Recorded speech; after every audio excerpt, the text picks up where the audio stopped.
Good morning. This is Father Stephen Kelly from St. John's Church in Detroit. We're continuing our series of daily morning meditations, where we generally look at one or another lessons that are assigned for morning or evening prayer, what is known as the daily office lectionary.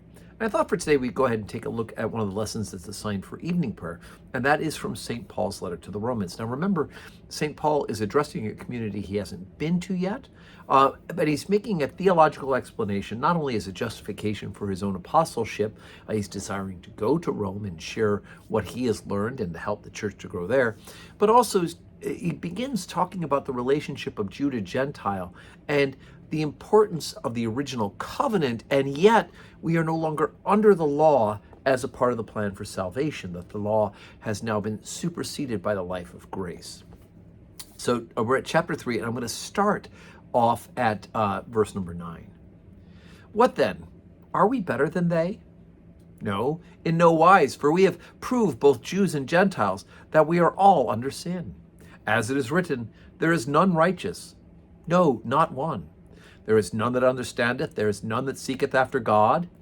They are all gone out of the way, they are altogether become unprofitable. There is none that doeth good, no, not one. Their throat is an open sepulchre. With their tongues have they used deceit.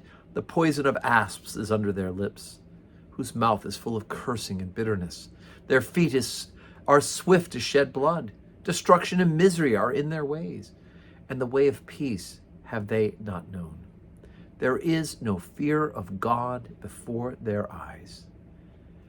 Now we know that what things soever the law saith, it hath said to them that are under the law, that every mouth may be stopped, and all the world may become guilty before God. Therefore, by the deeds of the law there shall be no flesh be justified in his sight. For by the law is the knowledge of sin.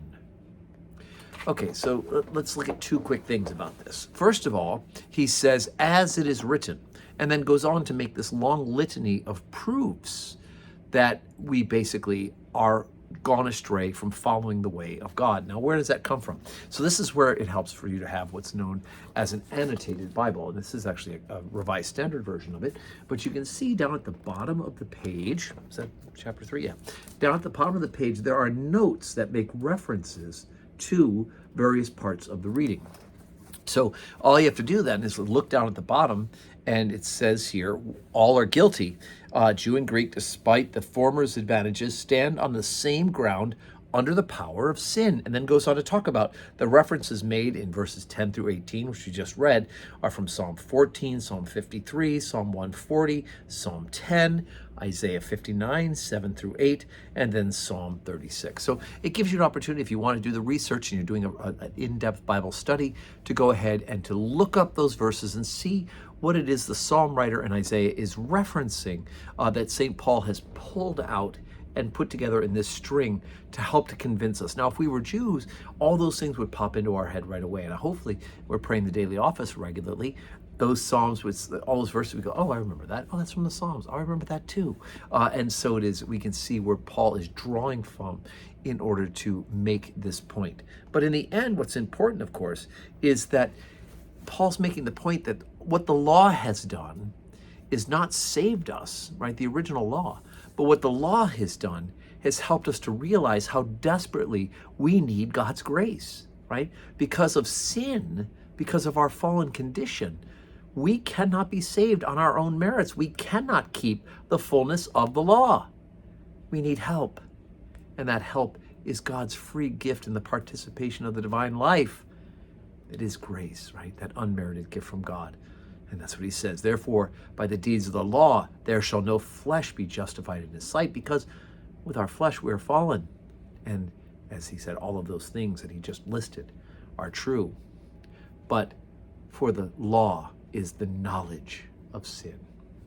So anyway, bam. So there we go. So he's building up this case now to talk about how it is by grace that we are saved and not by the keeping of the law. So today is Thursday, and of course we know on Thursday, Holy Communion is at 9 a.m., followed by benediction. So I do hope that you can join us here at St. John's for the reception of the sacrament to celebrate and to worship. And if not, join us online where you're watching this particular morning meditation. And may your Thursday be full of blessings.